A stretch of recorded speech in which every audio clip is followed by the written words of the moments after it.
Excellence le professeur Alpha Condé, président de la République.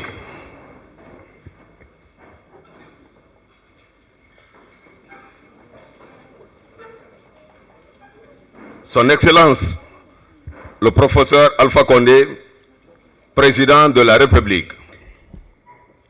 Mesdames et messieurs les membres du cabinet de la présidence de la République, mesdames et messieurs les membres du gouvernement, mesdames et messieurs les responsables des organisations de presse, chers confrères de la presse publique, privée et internationale, chers invités. Dans le cadre du contact périodique du président de la République, son Excellence le professeur Alpha Condé, avec la presse publique, privée et internationale, le chef de l'État vous rencontre aujourd'hui, après une visite de travail et d'amitié au Rwanda et en Gambie.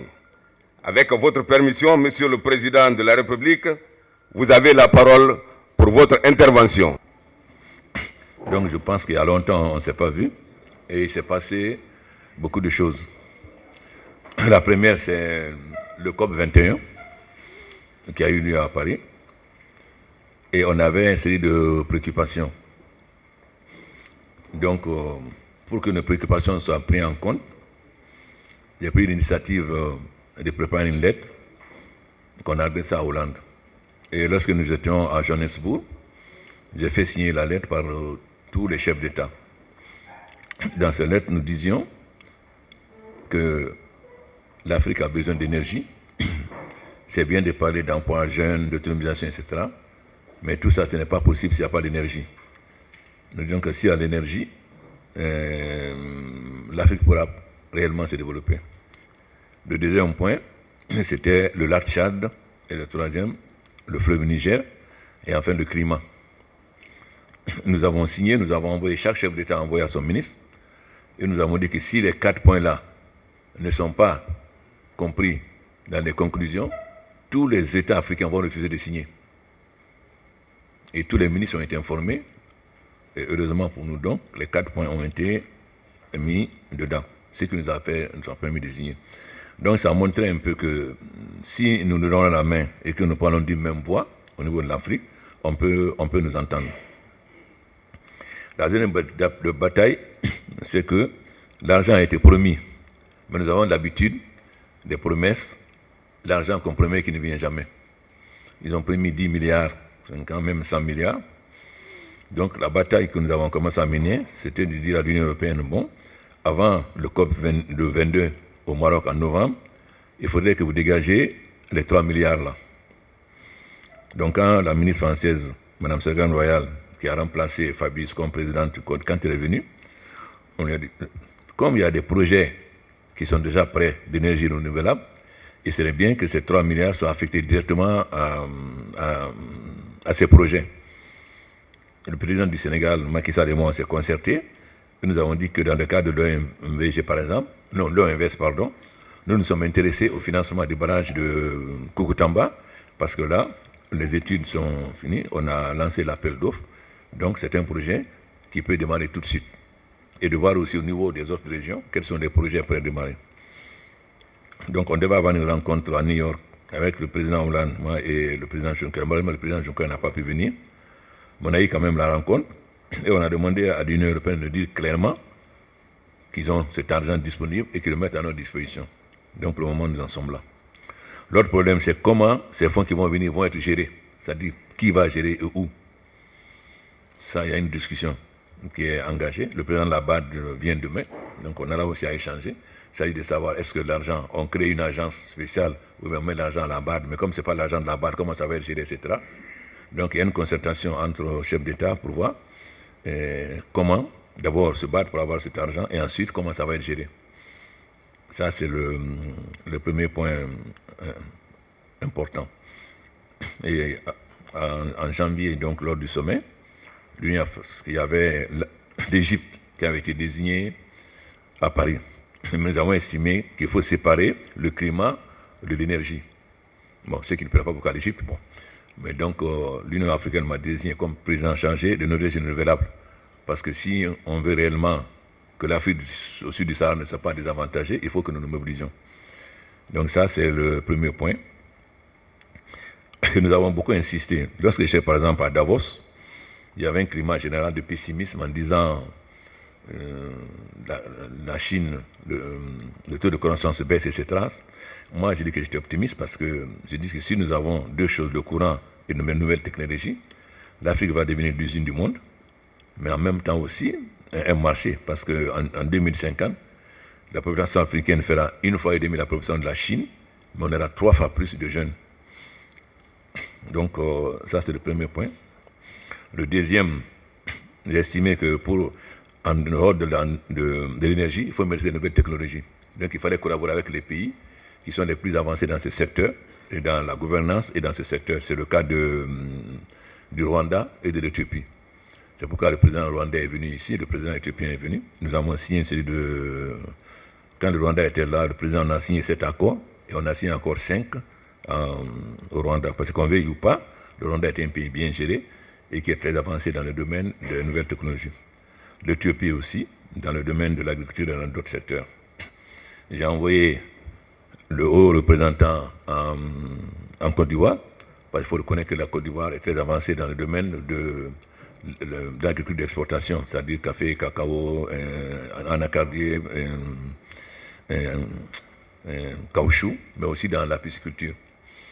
Donc, parce que si nous voulons collaborer avec l'Éthiopie et le Rwanda, on ne peut pas non plus sauter la Côte d'Ivoire qui a une très bonne expérience au niveau de l'agriculture.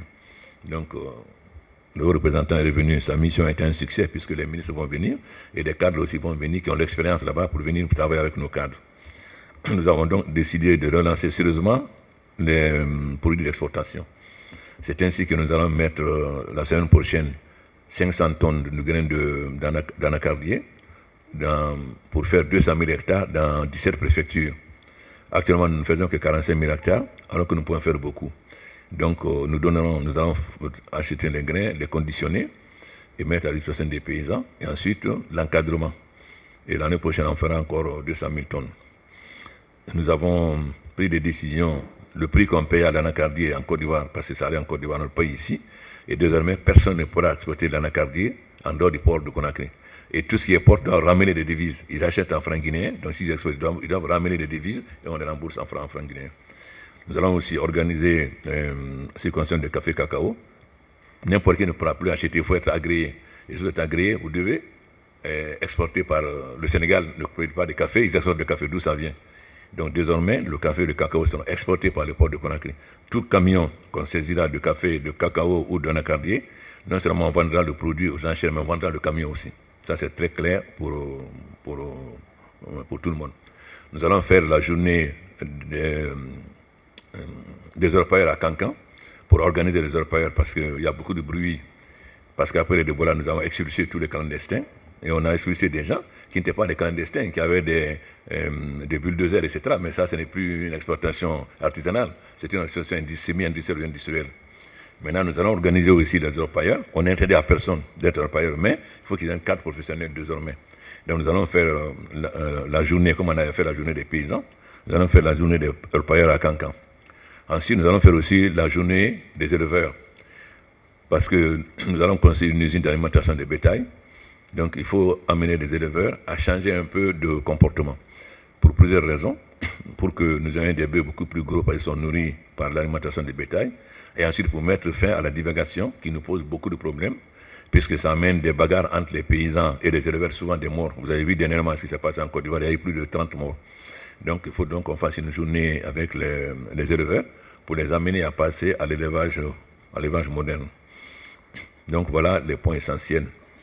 Aussi, aujourd'hui, nous sommes déterminés à faire le maximum de barrages, bon, soit directement par l'État comme soit petit, soit par des privés comme certaines sociétés, entreprises turques vont le faire.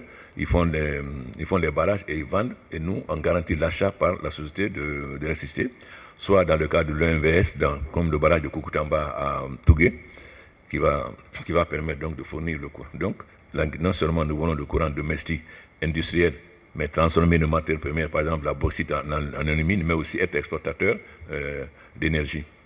Le troisième, c'est la bauxite. nous avons plus de la moitié des aires mondiales de bauxite et nous n'exploitons que 7%. Nous voulons désormais, d'ici maximum 2 ans, dépasser 50 millions de tonnes. Donc voilà les différentes priorités. Bon, on dit aussi quand la case de ton voisin brûle, si tu laisses faire ta case peut brûler. Le Sénégal et la Gambie, on est membre de la CEDEAO et en même temps membre de l'OMVG. Donc tout ce qu'on peut faire pour se donner la main pour avancer, on le fera. Voilà un peu les différents points que j'ai à faire à l'extérieur, sur ce que je tenais à vous informer. Maintenant, je vous écoute pour vos questions. Monsieur le Président, ma question tourne autour du conflit sénégalo-gambien. 2 pays frères de la sous-région, notamment la Gambie et le Sénégal, voisins, connaissent des relations bilatérales très tendues. À travers un journal sénégalais, nous avons appris que vous avez essayé de réunir les délégations des 2 pays pour trouver une issue favorable dans la sortie de crise. Selon le même journal, les autorités sénégalaises n'auraient pas voulu faire un pas vers cette résolution. Où en est-on de cette situation? Je vous remercie. C'est qu'il y ait l'harmonie entre le Sénégal et la Gambie. Vous savez, on va arriver bientôt au mois de Carême. Si les frontières sont fermées et que ça rend difficile le déplacement des gens et des commerçants, nous sommes des musulmans.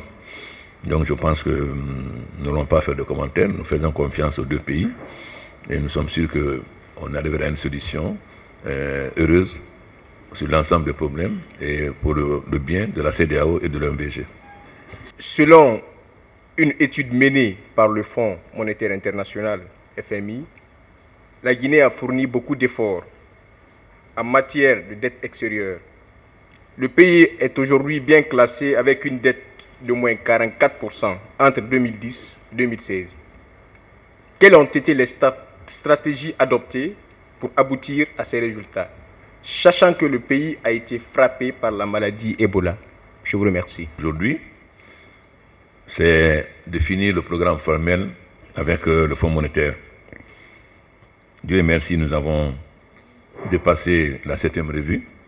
Il ne reste plus qu'une seule revue qui concerne janvier-juin pour qu'on finisse avec le programme formel du Fonds. Donc notre premier objectif aujourd'hui, c'est de faire en sorte que toutes les conditions soient remplies d'ici juin pour qu'effectivement nous puissions clôturer au mois d'octobre, puisque c'est janvier-juin, mais c'est en octobre que le Fonds monétaire viendra pour vérifier et passer en conseil d'administration. Vous savez très bien que quand on est dans cette situation de programme formel lié au PPTE, l'État ne peut faire que des prêts, ne peut obtenir que des prêts concessionnels, c'est-à-dire plus de 30 ans, 1,5%. Je vous donner un cas. La BID, qui n'est pas une banque privée, mais une banque des pays musulmans, nous prête 240 millions pour faire la route Kouroussa-Dabola, sur 30 ans avec 2%. Mais il faut qu'on demande l'autorisation du Fonds monétaire pour qu'il nous fasse une dérogation. Alors c'est imaginable, 30 ans à 2%, on demande une dérogation.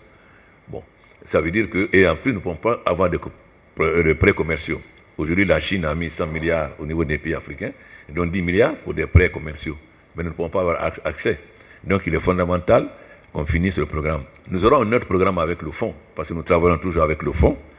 Parce que j'ai dit que quand vous voulez griller le feu rouge, quand la police vous arrêtez. Donc on a toujours besoin de collaborer avec le fonds, mais ça sera dans d'autres conditions. Ça, c'est notre priorité. Donc, il s'agit de savoir maintenant qu'est-ce que nous faisons aujourd'hui. D'abord, notre classement n'est pas juste. Pourquoi? Parce qu'en réalité, le PIB de la Guinée est différent de ce qu'on dit. Mais comme nous-mêmes, il y a beaucoup de changements, nous n'en donnons pas. C'est l'organisation internationale qui donne, mais ils donnent parfois des statistiques qui datent de 2011 ou 2010 ou même de 2009. Donc ça ne répond pas à la réalité. Donc maintenant, nous allons évidemment travailler avec nos cadres, avec la BAD et la Banque mondiale pour justement revoir cette situation, pour voir que, parce qu'il faut que nous ayons une capacité de soutenabilité des dettes, parce que nous avons besoin de beaucoup d'investissements. Mais nous pensons que l'État doit mettre au niveau des entreprises privées un cadre favorable et pour que nous puissions avancer. Parce que vous voyez, par exemple, d'ici mois de juin, on va avoir MEDEF, les hommes d'affaires français qui vont venir. On va avoir les Pays-Bas qui vont venir. Ensuite, l'Angleterre. Et nous pensons l'Allemagne après. Donc, au moment où les investisseurs reviennent massivement vers la Guinée, il faut qu'on crée les conditions pour leur permettre d'investir dans des conditions sécurisées. C'est pourquoi nous allons aussi déposer une loi pour la réforme foncière, parce qu'aujourd'hui, il y a la pagaille sur le plan foncier, or ça ne rassure pas les gens. Mais le plus important pour nous, c'est de développer l'énergie pour pouvoir transformer nos matières premières sur place, avoir beaucoup d'usines. Donc, j'ai fait le tour des hommes d'affaires et nous avons sélectionné ce que nous appelons maintenant les champions. C'est-à-dire, ça n'a rien à voir avec l'organisation du patronat ou de la chambre de commerce. Il y a quelques entrepreneurs qui ont la capacité financière et technique d'être des partenaires avec d'autres entreprises à l'étranger. C'est ce que nous appelons des champions, soit dans le secteur de l'agriculture, ou bien des BTP, ou bien des routes, ou bien, etc. Donc, nous avons fait le tour et nous avons sélectionné, je crois, une vingtaine de champions. Nous allons avoir la réunion la semaine prochaine. Et maintenant, chaque fois que je voyage, bien sûr, le partenaire désignera des gens qui vont m'accompagner, mais eux, ils iront avec moi, comme nous l'avons fait en Turquie et dans d'autres pays. Le prochain, c'est avec l'Arabie Saoudite, pour qu'ils puissent, avec des partenaires, développer l'industrie ici. Parce que si nous voulons trouver l'emploi jeune et l'autonomisation des femmes, il faut nécessairement développer le secteur industriel. Mais la grande priorité, c'est l'agriculture. Parce que la majorité des populations sont à la campagne, et c'est l'agriculture qui peut diminuer la pauvreté et permettre l'accès à un bien-être à une plus grande partie de la population. C'est pourquoi, en dehors des avantages que nous donnons aux paysans pour augmenter les cultures vivrières afin qu'elles soient autosuffisantes, par exemple, nous allons commencer l'aménagement pour qu'on puisse fournir, pour cultiver 2 ou 3 fois par an au lieu d'une fois, augmenter la rentabilité des paysans de 1 tonne à 4 tonnes. Bon. Ensuite, maintenant, développer les produits d'exportation, comme le noix de cajou, le café, le cacao, le caoutchoup. Mais en même temps, dans la collaboration avec la Côte d'Ivoire, nous avons demandé aussi qu'ils nous accompagnent pour les alevins, parce que la Côte d'Ivoire est très avancée au nord pour l'élevage sur de la pisciculture. Ce qui va permettre non seulement aux paysans d'être autosuffisants et de mettre les céréales à la disposition de la population, mais d'avoir une plus-value grâce à ces produits d'exportation. Maintenant aussi, l'effort est de continuer l'action pour la baisse de l'inflation, qui est aujourd'hui à 7,5%. Surtout, vous savez, on nous dit que notre monnaie est très forte, mais c'est une aberration. Si notre monnaie peut être forte, on nous a obligé, le Fonds monétaire nous a obligé dernièrement, à la banque centrale, de ne pas acheter d'or ni de devises en disant que le dollar monte partout sauf en Guinée. Mais ce que j'oublie, quand le dollar monte, tous les prix vont monter. Le dollar était à 7,500, il est à 9,000 aujourd'hui. Donc, normalement, le prix de riz devrait monter. Mais il a fallu qu'on donne des avantages aux gens qui importent du riz pour que le prix du riz ne monte pas. Parce qu'après l'Ebola, si aussi le riz, le sucre doit monter, où la population va aller. Donc, l'autre politique, c'est maintenant notre monnaie. Dans notre monnaie plus stable et plus forte. Et tout ça ne peut être permis qu'après la fin du programme actuel. Donc, ensuite, la gestion. Il s'agit de lutter contre la corruption. Et la corruption est très importante. Nous venons d'arrêter des gens à Fourcaria qui coupent le bois alors que c'est interdit. Donc, il n'y aura plus d'impunité. Tous ceux qui sont concernés seront sévèrement punis. Et donc, la priorité, c'est l'agriculture, l'énergie, mais aussi les mines d'exploitation de la bauxite. Voilà, en gros, ce qui va nous permettre d'améliorer notre économie et de renforcer les investissements privés. Mais il faut donner confiance aux investisseurs. C'est pourquoi, en plus du gouvernement, j'ai pris beaucoup de gens qui ont l'expérience à la présidence pour qu'ensemble, chacun de nous y mette le sien, sans savoir ses connaissances, pour aider le gouvernement.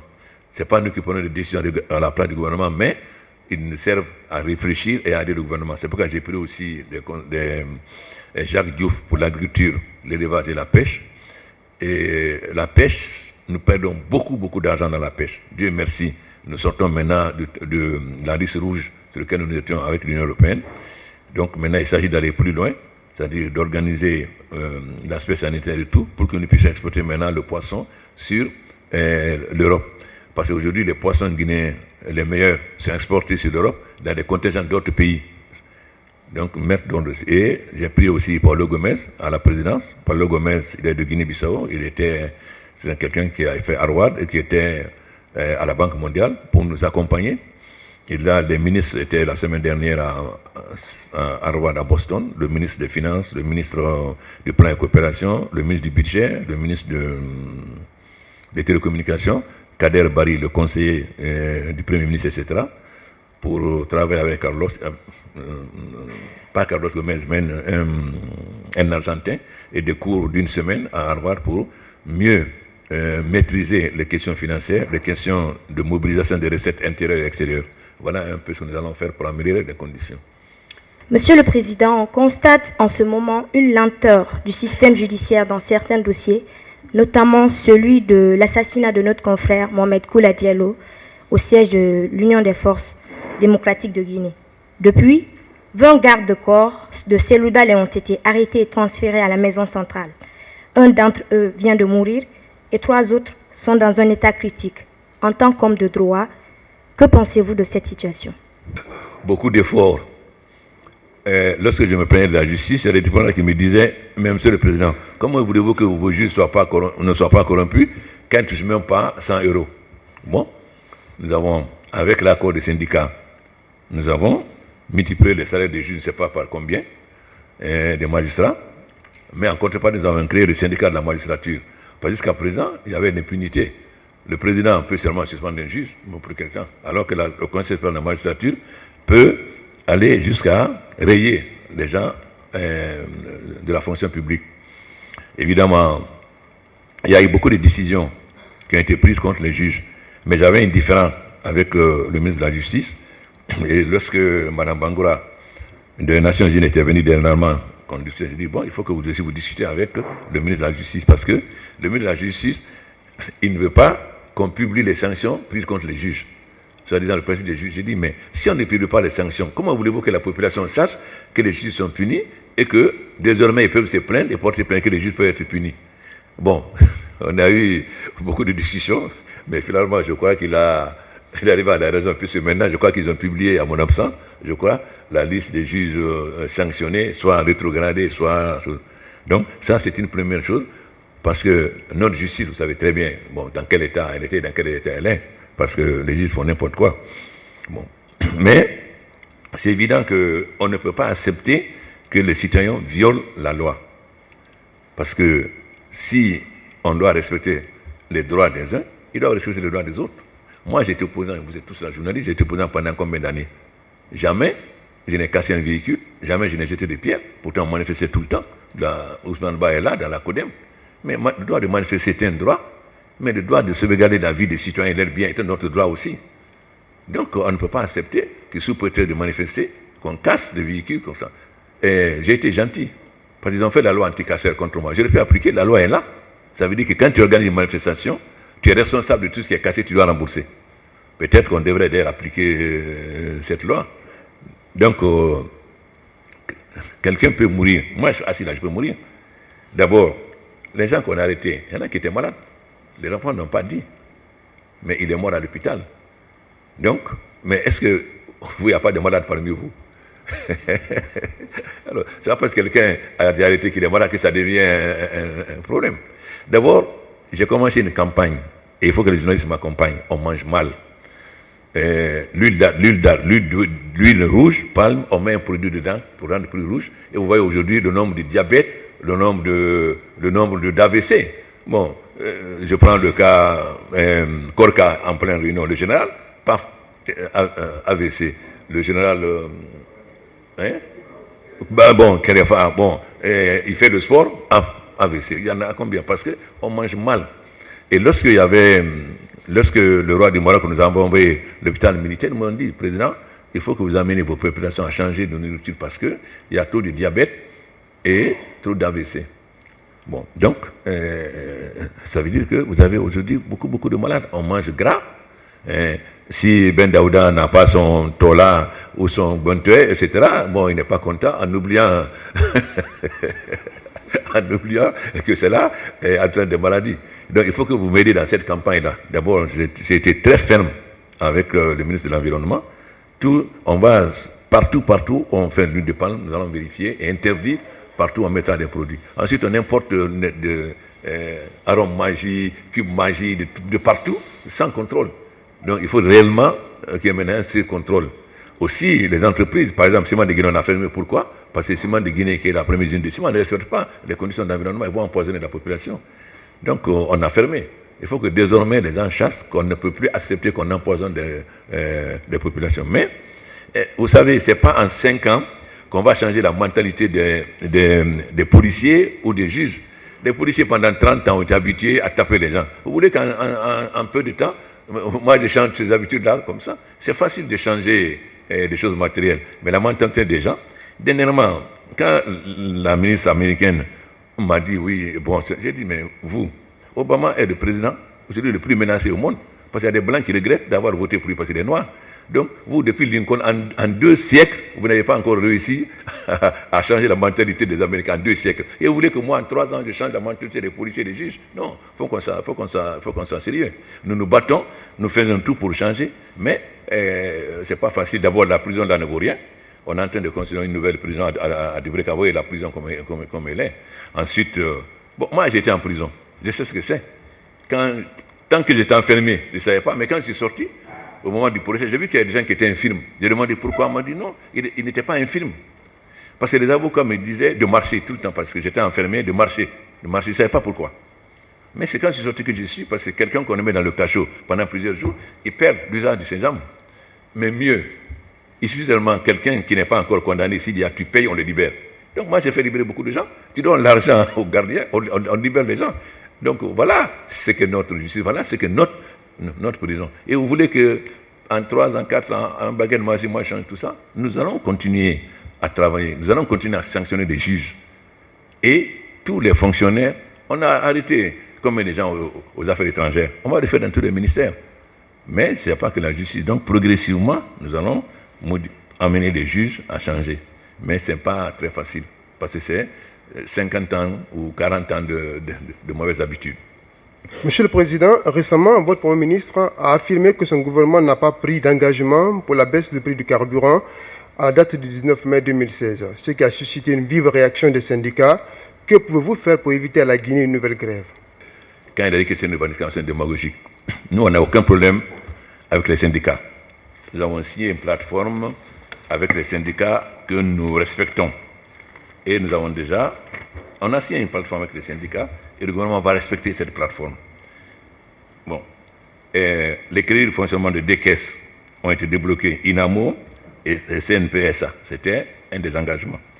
Deuxièmement, on a ordonné la levée de tous les barrages non conventionnels et les mesures contre les raquettes. Ça continue. J'ai prévenu le ministre de l'Intérieur et le chef d'état-major. Les bureaux rouges n'ont rien à faire dans les barrages. Les militaires n'ont rien à faire dans les barrages. C'est les gendarmes et les policiers. Mais il y a des barrages qui doivent être maintenus parce que c'est pour la sécurité même caca. Mais j'ai prévenu, tout gendarme qui sera pris en train de raqueter sera rayé des rangs de la gendarmerie ou de la police. Et tout bureau rouge qui sera pris sera rayé. D'abord, il y a beaucoup de bureaux rouges qui n'appartiennent pas à la garde présidentielle. Vous avez beaucoup de bureaux rouges avant. Moi, je n'ai aucun ancien de compter. Mes bureaux rouges, les 600 ont été formés en Angola. Mais il y a beaucoup qui continuent à porter les bureaux rouges. Donc, on va prendre des mesures strictes pour que l'engagement qu'on a pris avec les syndicats de mettre fin au barrage non conventionnel, pour que ça soit effectivement appliqué.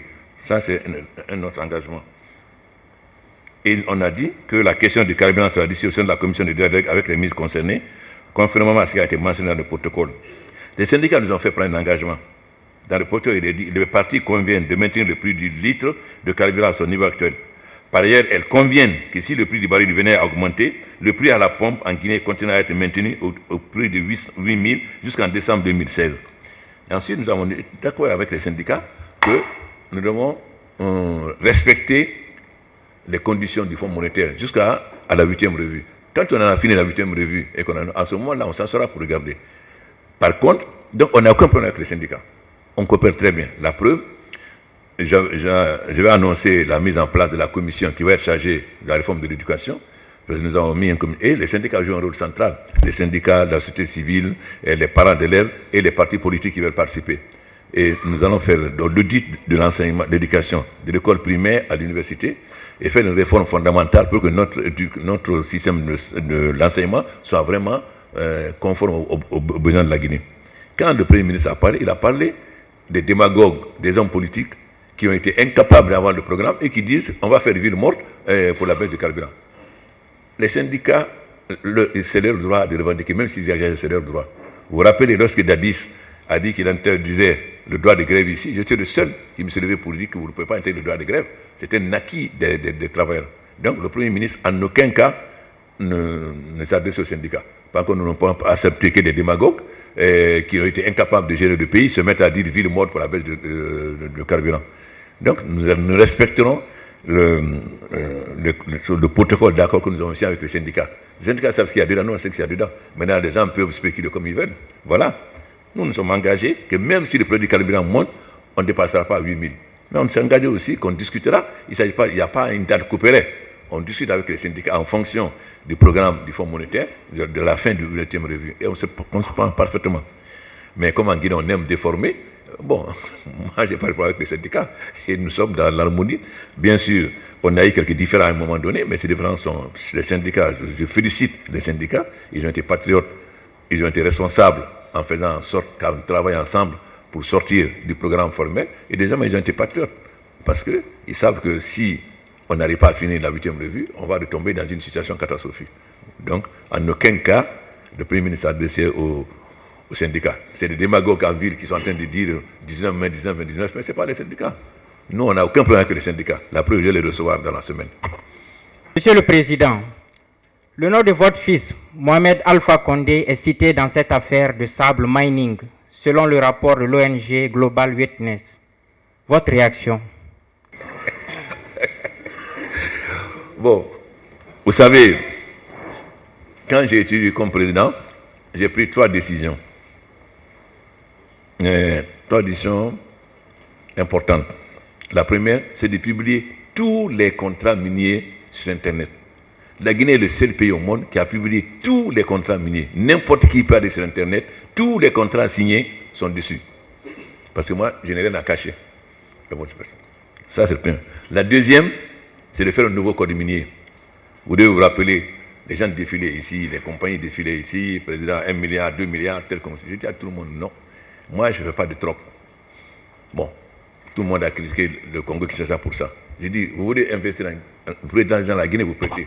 Vous voulez une mine, vous attendez qu'il y ait le nouveau code minier. Et troisièmement, j'ai décidé de faire la revue de tous les permis. Et nous avons récupéré 800 permis. Nous avons retiré 800 permis. 800. Pourquoi? Il y a des gens qui prennent des permis pour Tougué. 10 ans après, ils ne savent même pas où se trouve Tougué. Pendant ce temps, ils monnaient ça en bourse, etc. Voilà. Et quand je suis venu, il y avait déjà Eronimba au